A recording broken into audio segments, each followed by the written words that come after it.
Olá, você conhece alguém que tem medo de doença neurológica grave ou tem certeza que tem uma doença ou algumas outras doenças? Vou dar uma explicação básica para isso. Em primeiro lugar, nós somos seres extremamente passíveis de vieses. Por exemplo, vamos supor que eu chegue para você e diga o seguinte: nas próximas 4 semanas você vai assinar um contrato, eu estou sentindo isso, e essa caneta que você assinará esse contrato estará abençoada, e seus contratos darão certo, e coisas legais acontecerão nas próximas semanas com você. Eu tenho certeza em relação a essa previsão. O que acontece? O seu pensamento começa a fluir em relação a esse tipo de informação e você começa a buscar ações, inclusive de sucesso. Interessante, né? Na verdade, eu e você poderíamos estar enviesados em relação a isso. Agora vamos falar um pouco sobre o medo de doença, ansiedade de doença, a antiga hipocondria. Vamos supor, por exemplo, que apareça uma dor de cabeça em mim,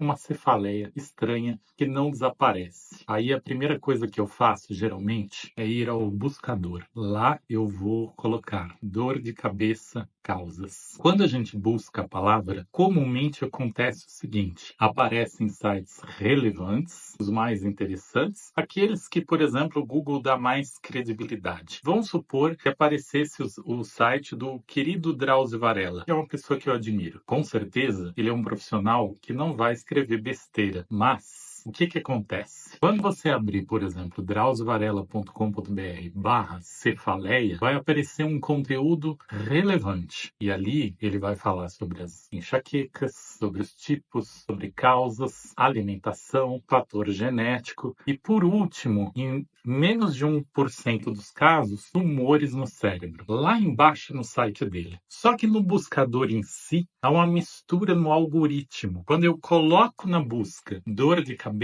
aparece a palavra, o nome dele, que tem muita credibilidade, e a palavra tumor maligno. A gente já começa a se influenciar com pensamentos. Se for uma pessoa mais racional, que vai fazer mais buscas, aí acontece um outro problema. Ela vai num site de pesquisa científica. Aí a coisa começa a complicar. Ela coloca na PubMed cefaleias, ou, por exemplo, ela coloca cefaleias e tumor. E aí ela vai encontrar o 1% de pessoas que têm cefaleia e tumor. Já começa a acontecer um fenômeno chamado de fusão cognitiva, na qual as pessoas têm o engajamento de seus pensamentos com sentimentos e distorções, que seriam, na verdade, distorções cognitivas. Só que tem um outro problema que geralmente as pessoas não são informadas. Infelizmente, 85% dos artigos publicados nos bancos de dados científicos não têm qualidade. Você vai ver informações em relação a doenças enviesadas também. Complica bastante a vida de quem está estudando. Hoje, por exemplo, existem cursos com cientistas para você poder avaliar se esse artigo tem qualidade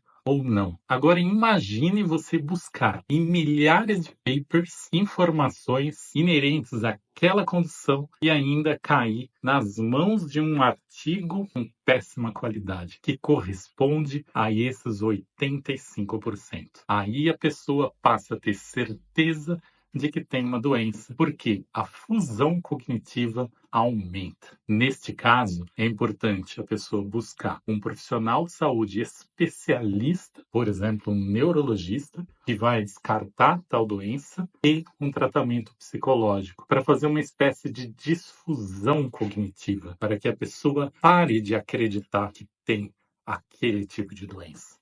É uma situação extremamente dolorosa, porque é um sofrimento psicológico intenso. Eu acho que, como um trabalhador da alma humana, eu considero demais o sofrimento psicológico, muitas vezes até mais do que a dor física. Fica uma dica: muito cuidado para acessar plataformas como buscadores, que todos já sabiam essa informação. Cuidado também ao buscar papers, porque até mesmo muitos profissionais de saúde acabam errando nesse assunto. É isso. Grande abraço.